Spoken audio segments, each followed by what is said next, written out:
Hello everyone, welcome to another video. और इस video में हम बात करने वाले हैं पावर पॉइंट की। और पावर पॉइंट के अंदर हमने टेबल का डिज़ाइन कर लिया था। इस वीडियो में हम लेआउट करेंगे।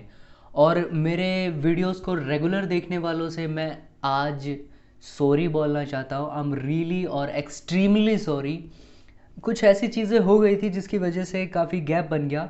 और इसके बारे में मैं बाद में बात करूँगा क्या है क्या नहीं है। लेकिन अभी हम वीडियो की बात करते हैं कि वीडियो में क्या पढ़ेंगे। तो जैसा कि मैंने बताया, पिछले वीडियो में हमने डिज़ाइन किया था, पर इस वीडियो में हम लेआउट करेंगे, यानी टेबल का लेआउट पावर पॉइंट के अंदर क्या होता है। न्यू व्यूअर्स जितने भी मुझे पहली बार देख रहे हैं उनसे रिक्वेस्ट है कि अगर आप पावर पॉइंट स्टार्टिंग से करना चाहते हैं तो प्लेलिस्ट ज़रूर एक्सेस करना, डिस्क्रिप्शन में लिंक है। साथ ही साथ अगर आपको वेब डेवलपमेंट से रिलेटेड कोई भी इंटरेस्ट है या फिर आप करना चाहते हैं तो डिस्क्रिप्शन में लिंक है। HTML वाली सीरीज़ को भी ज़रूर देखना। अब मैं वीडियो स्टार्ट करता हूँ और इसको कर लेता हूँ बंद और पावर पॉइंट ओपन कर लेते हैं। वैसे पावर पॉइंट का रन नेम है पावर PNT। पावर पॉइंट नहीं है, पावर PNT रन नेम है उसका। अब हम इंसर्ट में टेबल कर रहे थे और टेबल के अंदर हमने डिज़ाइन कर लिया था, लेकिन मुझे ब्लैंक स्लाइड चाहिए तो मैं यहाँ से जाकर एक ब्लैंक स्लाइड ले लेता हूँ और इसको हटा देता हूँ। न्यू व्यूवर से मैं दोबारा कहना चाहूँगा, अगर आपको समझ नहीं आ रहा है या फिर कोई इश्यू है तो आप स्टार्टिंग से वीडियोस को देख सकते हैं ताकि आपको अच्छे से कवर हो जाए। अब देखो यहाँ पे जैसे मान लीजिए मैं एक नॉर्मल टेबल ले लेता हूँ, कोई भी डिज़ाइन हम कर चुके हैं। अब हम करेंगे लेआउट। लेआउट के अंदर सबसे पहला ऑप्शन आता है सेलेक्ट। अब सेलेक्ट क्या है, जैसे कि आप यहाँ पर देख सकते हैं, हम अपने डेटा को सेलेक्ट कर सकते हैं। अभी मेरा कर्सर जो है वो सबसे पहले सेल के ऊपर है, यानी मेरे पास कितनी रो हैं, 3 रो हैं और 1 2 3 4 5 6 कॉलम्स हैं, यानी 6 कॉलम है और 3 रो है। तो सबसे पहला ऑप्शन आता है सेलेक्ट। आप ऊपर देख लीजिए टेबल टूल खुला हुआ है, डिज़ाइन हम कर चुके हैं और अब हम कर रहे हैं लेआउट। सबसे पहले आता है इसमें टेबल है, रो एंड कॉलम है, मर्ज है, सेल साइज है, अलाइनमेंट है, टेबल साइज है और अरेंज है। सेलेक्ट पे क्लिक करने के बाद अगर आप सेलेक्ट टेबल पे क्लिक करते हैं तो हमारी पूरी की पूरी जो टेबल है वो सेलेक्ट हो जाएगी, ठीक है ना। अब इसी पे क्लिक करने के बाद अगर आप सेलेक्ट कॉलम पे क्लिक करते हैं तो जिस कॉलम में हमारा कर्सर होगा वही कॉलम सेलेक्ट हो जाएगी। जैसा कि आप यहाँ पे देख सकते हैं, मैंने इस पर क्लिक किया और मैं यहाँ पे गया और मैंने किया कॉलम, तो आप देख सकते हैं मेरी ये कॉलम हाईलाइट हो चुकी है। आगे आता है इसी के अंदर, अगर मैं इस रो पे क्लिक करूँगा और फिर यहाँ पे क्लिक करता हूँ रो, तो मेरी ये पूरी की पूरी रो सेलेक्ट हो जाएगी। ऊपर वाली ही नहीं, जिसमें भी होगा, जिसमें भी करेंगे वही रो सेलेक्ट हो जाएगी। अब देखो मैं यहाँ पर एक शॉर्टकट दिखाता हूँ आपको। अगर आपको कॉलम सेलेक्ट करनी है तो आप अपना कर्सर थोड़ा सा ऊपर लेकर जाइए और ऊपर लेके जाने के बाद आप अपने इस पूरी की पूरी कॉलम को सेलेक्ट कर पाएंगे।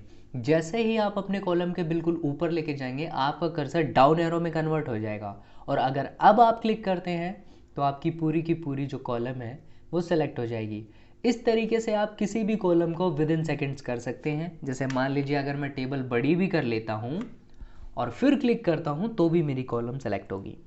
बात आती है रो की। रो के अंदर क्या होता है, अगर मैं बिल्कुल बाहर ले जाकर ऐसे क्लिक करूंगा, जैसे मान लीजिए यहाँ पे आए और इस तरीके से क्लिक करूंगा तो मैं अपनी रो भी सेलेक्ट कर सकता हूँ। बस हमें अपने कर्सर का वेट करना है कि वो कब बदलेगा, किस एरो में।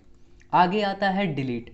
देखो डिलीट के अंदर क्या है, जिस कॉलम पर आप क्लिक करेंगे, जैसे मान लीजिए मैं यहाँ पर लिख लेता हूँ, थोड़ा सा नीचे मैंने लिखा नेम, मैथ और हिंदी और इंग्लिश और यहाँ पर SS ले लिया और यहाँ पे ले लिया टोटल, ठीक है। और ये S छोटा है तो कोई बात नहीं, हम बड़ा कर लेते हैं, बीच में एक डॉट डाल दिया। अब देखो इसके बीच में मुझे एक कॉलम चाहिए या फिर इसको डिलीट करना है, तो फिलहाल इंसर्ट की बात हो रही है। तो आप चाहें तो अपना कर्सर कहीं पर भी रख के इंसर्ट अबाव और बिलो कर सकते हैं। तो मैं यहाँ पर थोड़ा सा डेटा और बना लेता हूँ, तो मैंने लिखा रोहित और रोहित के नंबर चढ़ा दिए कुछ भी, और मान लीजिए कुछ भी यहाँ पे टोटल समझाने के लिए आपको मैंने लिखा हुआ है, वैसे ये गलत है, टोटल है ना। अब देखो यहाँ पे मैंने करा इंसर्ट अबाव, मेरा कर्सर यहाँ पर है, इसके ऊपर कॉलम चाहिए, यानी नेम और रोहित के बीच में मुझे किसी का डेटा चढ़ाना था। अब मान लीजिए मैं रो वाइज चल रहा हूँ 1 2 3 4 5 और रोहित का नंबर 2 है, लेकिन मैं भूल गया उसके ऊपर भी कोई है, यानी सेकंड नंबर पे रोहित नहीं है, कोई और है। तो आप क्या करिए, इंसर्ट में जाइए और इंसर्ट अबाव पे क्लिक करो, तो रोहित के ऊपर एक क्या आ जाएगी, पूरी की पूरी रो आ जाएगी। तो इंसर्ट अबाव करने से क्या होगा, ऊपर रो आएगी। अगर आप नीचे डालना चाहें तो जैसे मान लीजिए नेम है और मैं एक और डेटा चढ़ा लेता हूँ यहाँ पे, कोई बात नहीं। तो मैंने यहाँ पे लिख दिया अमन, और अमन के कुछ भी नंबर डाल दिए, और यहाँ पे कुछ भी टोटल लिख दिया मैंने। मान लीजिए रोहित के नीचे अब मुझे चाहिए, अब पहले मैंने ऊपर करी, अब नीचे चाहिए, तो नीचे के लिए हम करेंगे इंसर्ट बिलो। उसी तरीके से लेफ्ट और राइट होता है। यहाँ पर कर्सर रख के, जैसे मान लीजिए मुझे साइंस लिखना था, क्या लिखना था, साइंस, मुझे मैथ के बाद साइंस लिखना था, तो मैं यहाँ पर कर सकता हूँ इंसर्ट लेफ्ट या राइट। तो जहाँ भी मुझे करना हो तो मैं इंसर्ट राइट कर दूंगा सॉरी, अगर मैं इंसर्ट राइट कर दूंगा तो राइट साइड में हमारी पूरी की पूरी एक कॉलम बन जाएगी। अगर मैं इंसर्ट लेफ्ट करूंगा तो लेफ्ट साइड में कॉलम बन जाएगा। ये मैं कंट्रोल Z करके वापस पहले जैसा कर रहा हूँ, आपको पता होगा। दो या दो से ज़्यादा सेल्स को एक करने के लिए हम उन्हें सेलेक्ट करके मर्ज कर सकते हैं। तो आप देख सकते हैं ये पूरा का पूरा ये पूरी की पूरी जो रो है वो एक में कन्वर्ट हो गई है। लेकिन अगर एक सेल में मैं ऐसे लिखता हूँ तो आप देख सकते हैं कैसे क्या हो रहा है। और वही मैंने क्या किया है, इन सब को सेलेक्ट किया, और सेलेक्ट करने के बाद मैंने क्या किया है, मर्ज किया है। तो इस तरीके से आप मर्ज करके दो या दो से ज़्यादा सेल्स को एक सेल में कन्वर्ट कर सकते हैं। अब यहीं पे एक और चीज़ आती है, वो ये है, जैसे मान लीजिए मैं इसको पहले जैसा कर लेता हूँ, अपना जो भी डेटा है, और थोड़ा सा जूम कर लेता हूँ ताकि आप सबको अच्छे से दिखाई दे। अब देखो, जैसे मैंने क्या करा यहाँ पे, स्प्लिट सेल। स्प्लिट सेल के लिए हमें पहले एक सेल क्रिएट करना पड़ेगा। वैसे तो ये सभी सेल ही हैं, जिन छोटे छोटे जो बॉक्सेस हैं, तो मैं एक बड़ा सेल क्रिएट करता हूँ। तो उसके लिए ना मैं पहले इनको आउटलाइन बढ़िया से डाल देता हूँ ताकि आपको अच्छे से दिखाई दे, क्योंकि आउटलाइन डालूंगा ना तब सही दिखाई देगा। मैंने क्या करा, इन सब को सेलेक्ट करा और सेलेक्ट करके मैंने मर्ज कर दिया। मर्ज करने के बाद अब ज़रा मेरी बात ध्यान से सुनना, ये एक सेल है, मुझे ऐसा ही बनाना है, जैसा ये इधर है ऐसा ही मुझे इधर बनाना है, लेकिन स्प्लिट करके। तो आप ज़रा इमेजिन कीजिए कि कितने रो और कितने कॉलम करने होंगे। तो जैसे अगर देखें तो 1 2 3, यानी 3 कॉलम, और 1 2 और 3, 3 रो, 3 नहीं 2 रो। तो यहाँ पर देखो, एक रो तो ये हो गई, एक सेकेंड सॉरी, एक रो ये हो गई हमारी, और दूसरी ये वाली हो गई, यानी ये और ये। तो 2 रो हो गई, और 1 2 और 3, 3 कॉलम हो गई। तो हमें क्या करना है, इन्हें 2 रो और 3 कॉलम में तोड़ना है। तो हम क्या करेंगे, स्प्लिट में जाएंगे। स्प्लिट में जाने के बाद कॉलम्स हमें कितनी चाहिए, 3 चाहिए, और रो कितनी चाहिए, 2 चाहिए। तो रो 2 और 3 कॉलम करके एंटर करेंगे तो वो पहले जैसे टूट जाएंगी। ठीक है, एक बार थोड़ा उल्टा सीधा करके देखते हैं। स्प्लिट सेल में गए, मैंने यहाँ पर 4 कॉलम क्रिएट कर ली और 1 रो कर लिया, और क्या कर दिया, ओके। तो आप देख सकते हैं 4 कॉलम बन गई हैं और 1 रो है। इस तरीके से आप मर्ज कर सकते हैं और अनमर्ज कर सकते हैं। तो मैं इसको वापस पहले जैसा कर देता हूँ। मुझे 3 कॉलम और 2 रो चाहिए।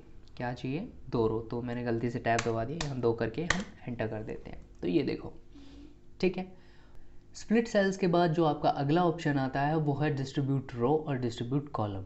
जहाँ पर भी आपने अपना कर्सर रखा हुआ है वहाँ की आप हाइट एडजस्ट कर सकते हैं, और साथ ही साथ वहाँ की आप रो को एडजस्ट कर सकते हैं कि वहाँ की हाइट और विड्थ को आप एडजस्ट कर सकते हैं कि विड्थ आपको कितनी चाहिए और आपको हाइट कितनी चाहिए। कोई भी ऑप्शन अगर आपको लगता है ये समझ में नहीं आया तो आप कमेंट बॉक्स में कमेंट करके मुझे बता सकते हैं, मैं उसको नेक्स्ट वीडियो के अंदर ऐड कर दूँगा। मैंने इतने एरियाज़ को सेलेक्ट किया और यहाँ से उसको कर दिया मर्ज। मर्ज करने के बाद मैंने यहाँ पर एक अल्फ़ाबेट टाइप कर दिया, जैसे मान लीजिए AJ लिख दिया। क्या लिख दिया, AJ। AJ करने के बाद आपको उसकी अलाइनमेंट क्या रखनी है, यानी लेफ़्ट करना है, राइट करना है, सेंटर करना है, ऊपर करना है, बीच में करना है, बिल्कुल बॉटम में करना है। तो आप जैसे करना चाहें वैसे यहाँ की अलाइनमेंट चेक कर सकते हैं। अगला आता है टेक्स्ट डायरेक्शन। तो हर एक ऑप्शन हमें प्रीव्यू मिल रहा है, आपको जैसे करना हो आप वैसे कर सकते हैं। सेल मार्जिन में क्या होता है, कभी कभी क्या होता है हमें जगह छोड़नी होती है। जैसे पेजेस में आप देख सकते हैं ये जो एरिया है मेरा इतना, ये मार्जिन है ऊपर से, और ये लेफ़्ट से, और ये डाउन से, और ये राइट से। तो इसे हम मार्जिन कहते हैं। उसी तरीके से हम सेल में भी मार्जिन डाल सकते हैं। आप इंग्लिश में देख सकते हैं ये ऊपर वाली रो से कितना टच है, लेकिन सेल मार्जिन में जाने के बाद अगर आप उसे बढ़ा देते हैं या ज़ीरो कर देते हैं तो आप देख सकते हैं अब मेरा जो इंग्लिश है वो बिल्कुल उससे टच में है। या फिर आप गैप भी बना सकते हैं।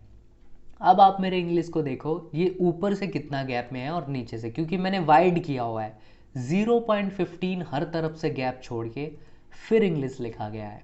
तो आप सेल मार्जिन करना चाहें तो सेल मार्जिन भी कर सकते हैं, ये आपके ऊपर है कि आपको कितना करना है। वैसे प्री डिफाइंड मिलता है, नॉर्मल, नन, नैरो, वाइड, या फिर आप कस्टम में भी जाके आप एडजस्ट कर सकते हैं कि आपको कितना चाहिए कितना नहीं चाहिए। उसी तरीके से विड्थ और हाइट की बात आती है, आप यहाँ से हाइट बढ़ा सकते हैं, विड्थ बढ़ा सकते हैं, आपको कितनी करनी है कितनी नहीं करनी है। वैसे मैं आपको बता दूं, अगर हम यहाँ से विड्थ और हाइट की बात करें तो ये सेल की विड्थ और हाइट को एडजस्ट कर रहा था, और यहाँ से कर रहे हैं तो टेबल हो रहा है। आप नीचे देख सकते हैं, यहाँ पर लिखा हुआ है सेल साइज और यहाँ पर लिखा हुआ है टेबल साइज। अरेंज ऑप्शन मैं पूरा बता चुका हूँ, होम के अंदर जब हम यहाँ पर कर रहे थे तो ये पूरा अरेंज ऑप्शन मैं बता चुका हूँ। जिन भी व्यूवर्स को अरेंज के बारे में नहीं पता है उनसे रिक्वेस्ट है, डिस्क्रिप्शन में लिंक है, आप जाकर प्लेलिस्ट ज़रूर एक्सेस करें। पावर पॉइंट के अंदर आपकी जितनी भी क्वेरीज होंगी उन सबको मैं सॉल्व करूँगा। कोई भी प्रॉब्लम हो आप कमेंट करके मुझे बता सकते हैं। और अब बात आती है मेन, देखो ज़्यादा से ज़्यादा जितना हो सके उतना वीडियोस को शेयर करो। अगर आप किसी और को दिखाओगे तो हो सकता है शायद उसको वो चीज़ वहाँ नहीं मिल रही हो जहाँ पर वो कर रहा है, बट उसको वो चीज़ यहाँ मिल जाए। वो चीज़ क्या? अच्छी नॉलेज पावर पॉइंट की। ओके, तो अब एंड में बात करते हैं कि मैं इतना लेट क्यों हूँ। सबसे पहली बात, आई एम रियली सॉरी। जो भी मेरी वीडियोस कंटिन्यूसली देखते हैं उनको मैं तहे दिल से सॉरी कहना चाहता हूँ, और थैंक यू भी बोलना चाहता हूँ कि उन्होंने मेरे को मतलब छोड़ा नहीं। कुछ लोग होते हैं जो चैनल पर आते हैं बट फिर देखते हैं कि वीडियोस नहीं आ रही हैं तो वो लीव कर देते हैं, एग्ज़िट कर देते हैं, अनसब्सक्राइब कर देते हैं। तो इतना पेशेंस आप लोगों ने बनाया उसके लिए बहुत बहुत धन्यवाद। पर क्या करूं, घर में और कुछ रियल लाइफ में चीज़ें ऐसी ही हो रही हैं कि मैं नहीं बना पाया वीडियो। और आने वाले टाइम के अंदर मैं मंथ के अंदर एक वीडियो डालूंगा ही डालूंगा। जितना ज़्यादा हो सके मैं कोशिश करूँगा कि मिनिमम 2 वीडियो तो आ ही जाए, लेकिन एक वीडियो मंथ के अंदर तो आएगी ही आएगी, क्योंकि मैंने थोड़ा खुद का काम स्टार्ट कर दिया है जिस वजह से मुझे अब टाइम नहीं मिल रहा है। लेकिन मंथ में एक वीडियो तो ज़रूर आएगा ही आएगा। जल्द ही मैं HTML का भी वीडियो लेके आने वाला हूँ जिसमें हम करने वाले हैं इनपुट टाइप एट्रीब्यूट्स। फॉर्म के बारे में हम पढ़ रहे थे, जितने भी HTML रीडर्स हैं उनको मैं बताना चाहता हूँ कि अगला वीडियो उन्हें पता है कौन सा आने वाला है कौन सा नहीं आने वाला है। बाकी न्यू व्यूवर से रिक्वेस्ट है, अगर आप पढ़ना चाहते हैं पावर पॉइंट के अंदर और HTML भी पढ़ना चाहते हैं तो आप सीरीज़ को देख सकते हैं, डिस्क्रिप्शन में लिंक है। और दूसरी बात ये, अगर आप लोग मुझे अच्छा सपोर्ट शो करोगे और मुझे लगेगा कि हाँ वीडियोस डालनी चाहिए, क्योंकि ये ज़्यादा वीडियोस शेयर नहीं हो रही है मैं देख रहा हूँ, और ना ही लोग ज़्यादा देख रहे हैं क्योंकि लिमिटेड लोग ही देख रहे हैं। तो आपसे रिक्वेस्ट है कि ज़्यादा से ज़्यादा शेयर करो और सपोर्ट करो थोड़ा, ताकि मुझे भी वीडियो बनाने में अच्छा लगे। और आने वाले टाइम के अंदर प्रेजेंटेशन कैसे बनेगा, साथ ही साथ वेब पेजेस कैसे बनेंगे, उसके साथ ही साथ एक्सेल क्या होता है, एडवांस एक्सेल क्या होता है, विनवर्ड क्या होता है, और विनवर्ड के जितने भी शॉर्टकट्स होते हैं, यानी आप कह सकते हैं कि पूरा बेसिक मैं PowerPoint, Word, Excel, Notepad जो भी है वो सब इसी के ऊपर अपलोड करने वाला हूँ, यानी अपने इस चैनल के ऊपर। तो आप लोगों से रिक्वेस्ट है बस आप थोड़ा साथ रहें और ज़्यादा से ज़्यादा शेयर करें वीडियोस और पूरी देखें वीडियो, ठीक है। और दोबारा मैं बोलना चाहूँगा, आई एम रियली सॉरी। आने वाले टाइम के अंदर मंथ में एक वीडियो ज़रूर आएगा। और थैंक यू सो मच अभी तक मेरे साथ कनेक्टेड रहने के लिए। और अगर वीडियो अच्छा लगा तो लाइक ज़रूर करना। Bye, take care. तुझसे मोहब्बत हो गई अल्लाह।